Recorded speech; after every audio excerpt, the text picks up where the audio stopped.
नमस्कार। अखबार जगत में आपका स्वागत है। सत्ता पक्ष की अनदेखी से लंबे समय से परेशान भटिया टोला क्षेत्र के गरीब लोग प्रशासन के द्वारा गरीबों से किस्त तो बकाया हर महीने ली जा रही है, लेकिन व्यवस्थाओं के नाम पर कुछ भी नहीं। ऐसे में विपक्ष के नेता नारायण महोबिया जी के द्वारा शासन प्रशासन की बंद आंखें खोलने के लिए और गरीबों को न्याय दिलाने के लिए लगातार धरना प्रदर्शन और आंदोलन किए गए, तब जाकर गरीबों को इस बदतर रोड से छुटकारा मिल पाया। हमारे संवाददाता संदीप दुबे जी के द्वारा जो गरीबों की इस घटिया रोड से छुटकारा मिला है, उस बारे में बात की। हम खड़े हुए हैं भटिया टोला क्षेत्र में। यहाँ शासन प्रशासन के द्वारा गरीबों को 1,20,000 में क्वार्टर मुहैया कराए गए थे। क्वार्टर की किस्तें तो गरीबों की बाकायदा जा रही थी, लेकिन शासन के द्वारा इन्हें किसी प्रकार की व्यवस्थाएं नहीं दी गई थी।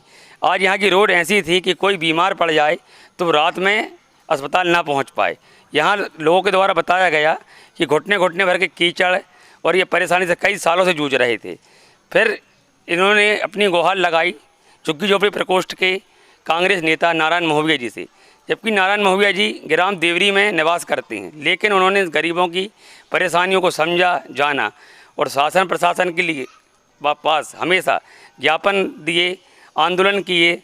आखिरकार उन्होंने कहा कि मैं धरने पर बैठ रहा हूं, तब प्रशासन की आंखें खुली और प्रशासन के द्वारा आज आप जो देख रहे हैं ये रोडों पर जो मुरम और गिट्टी डाल दी गई है, आज यहाँ के गरीब इससे बहुत खुश हैं। आज इनको गाड़ी घोड़ा घर तक आ रहे हैं, जो ठेला काम करते हैं, कुछ दुकान लगाते हैं, उनकी दुकान सामान यहाँ घर तक आ रहा है। यहाँ से निकलने में कोई दिक्कत नहीं आ रही। हम यहाँ कुछ लोगों से बात करेंगे। भाई साहब, क्या नाम है आपका? कमलेश सोनी जी। किसके प्रयासों से हुआ है ये? महोबिया जी से संपर्क हुआ, महोबिया जी से चर्चा हुई, उन्होंने धरना प्रदर्शन के कार्यक्रम वो चालू करने की बात कही थी और प्रस्ताव डालने की। प्रस्ताव ने डाला, पास हुआ, काम हो गया। क्या दिक्कत जाती थी पहले, इसके पहले? बहुत ज़्यादा समस्या थी, घुटने घुटने कीचड़ हो जाती थी। अब आप लोग संतुष्ट हैं इससे? हाँ, संतुष्ट हैं। कुछ गलियाँ। क्या नाम है आपका? अंशेदी लाल मड़िया।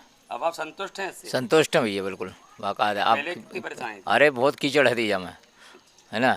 साहब के लोगों जी इस तरह थोड़ी सी आ गई महोदया जी की जीरे, तो थोड़ा सा घर आना जाना हो गया है ना। पहले तो कुछ नहीं, तो वहाँ गाड़ी घोड़ा ऊपर खड़े करने का आते थे, गाड़ी घोड़ा का भी डर लगा रहा था, कोई चोरी ले जा, क्या ले जा, क्या करने का नहीं है ना। जो तो भैया की बदौलत से जो हो गया, तो गाड़ी घोड़ा अपने घर आ चुकी है। हम बात करेंगे नारायण महोबिया से। महोबिया जी, आपको ये परेशानी कब मालूम चली? मेरे को जब बरसात होने लगी तो यहाँ पर कीचड़ का बहुत ज़्यादा आलम था। यहाँ पर गड्ढे थे, बड़े बड़े गड्ढे थे, पानी भरा था, जिसको देख कर के आप भी हैरान हो जाते। इतनी माने परेशानी थी इन लोगों को, गरीब लोगों को, कि जिससे हमको यहाँ के रहवासी उन्होंने हमको अवगत करवाया। मेरे पास गए, कह ले भैया हमारा यहाँ पर बहुत बुरी स्थिति में रह रहे हैं। तो एक दिन हमारे साथी बबलू भाई, हम लोग 2-4 साथी यहाँ पर आए और यहाँ पर इन लोगों की परेशानी देखी कि अगर पानी के भराव से यहाँ पर बीमारी का प्रकोप भी फैल सकता था, जो कि आज एक बहुत महाबीमारी से वैसा ही जूझ रहे हैं लोग। तो वो हमने देखा और इसके बाद में फिर हमने प्रशासन पर दबाव बनाया फिर प्रशासन से हमने धरने की बात भी की। तो फिर एसडीएम साहब ने, नगर पालिका सीएमओ साहब ने हमको आश्वासन दिया कि हम 2-4-8 दिन के भीतर हम ये गिट्टी मुरम का काम कर देंगे और सब गड्ढे मड्ढे सब पुरवा देंगे, बढ़िया इन लोगों की व्यवस्थाएं सब अच्छे से रोडों पे करवा देंगे।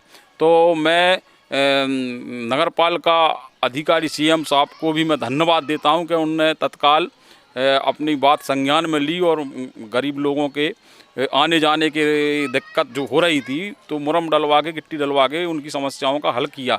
मगर अभी भी 1-2 गली और भी हैं, तो मैं उनसे अभी हमने देखा कि 2-3 गलियां और हैं जिनमें डलना है, तो हम कल उनसे बात करेंगे और जो 2-3 गलियां में जहां भी जितनी है, तो उनसे और निवेदन करके और सब का काम हो जाए और सबकी मुसीबत अलग हो जाए।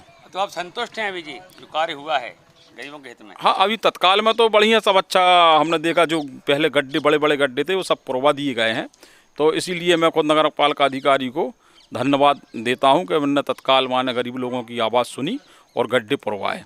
अभी आप लोगों के लिए ये पीएम आवास की किस्त के लिए भी आंदोलन के लिए कर रहे हैं, ये किस्तों देर हो रही है जो? हाँ, अभी चल रहा है, लेकिन मगर क्या है, कुछ उनमें जो अपात्र लोग थे, अपात्र लोगों के नाम जोड़ दिए गए हैं। इस वजह से कुछ शिकायतें हुई, तो उनकी जांच हो रही है और इसके बाद हम देखते हैं, अगर महीना 15 दिन के भीतर ये समस्या अगर हल ना हुई तो हम लोग आंदोलन करेंगे।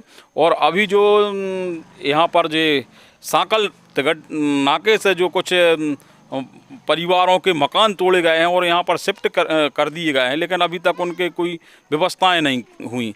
तो इसके संदर्भ में भी हम सम्मानीय कलेक्टर महोदय से उनकी बात पहुँचाएंगे कि उनको विस्थापित किया जाए, जिससे कि वो लोग अपना मकान सब तैयार कर सकें और शासन की योजनाओं का उनको लाभ मिल सके। या और कोई दिक्कत जा रही है क्या? नहीं अभी सर दिक्कत जो है कि रोड बन गया है, कम से कम आने जाने लगे हम लोग, और नहीं तो इतना कीचड़ होता था कि एकदम पूरा एकदम हम लोग पैदल नहीं निकल पाते थे, गिर जाते थे उसी में। और तो आराम है कम से कम। तो आप खुश हैं? अब हम खुश हैं, अभी कम से कम गाड़ी घोड़ा निकलने बच्चे हैं। नालियाँ अभी दिक्कत है, नालियाँ चौप होती हैं। जी है सर। क्या नाम है आपका? शिव पूजन। भाई साहब, आप बताना चाहें कुछ दिक्कत? जी सर, 5 साल से बहुत दिक्कत में थे। नारायण महोदय जी ने जो काम करवाया है वो अच्छा काम किया है, अब दिक्कत नहीं होती इधर। पहले बहुत दिक्कत जाती थी क्या? हाँ, पहले बहुत दिक्कत जाती रही, पूरा काम धंधा बंद चलता रहा, काम ही नहीं होता, कीचड़ में गिर जाते रहे, हाथ पांव टूटते रहे। क्या नाम है आपका? विजय अग्रवाल। नरसिंहपुर से संदीप दुबे की रिपोर्ट।